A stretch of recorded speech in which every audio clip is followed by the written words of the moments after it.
How to hide chat on Telegram. Hey everyone, welcome back to the channel. In today's video, I will show you how to hide chat on Telegram quickly and easily.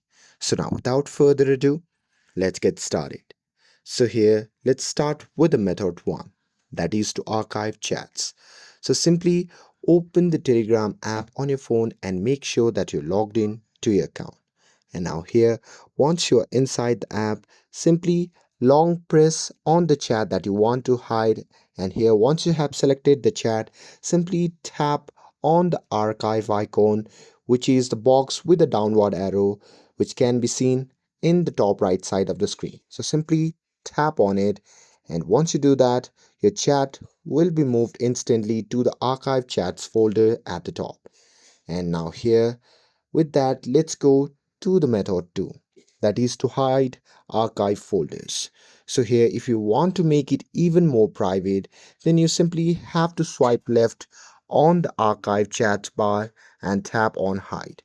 And once you do that, the folder will disappear from the main chat list.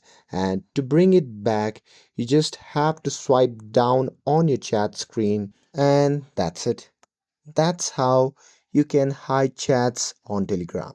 With this, if you found this video helpful, then don't forget to like, share and subscribe to get updated for more videos. Thanks for watching and I'll see you in the next video.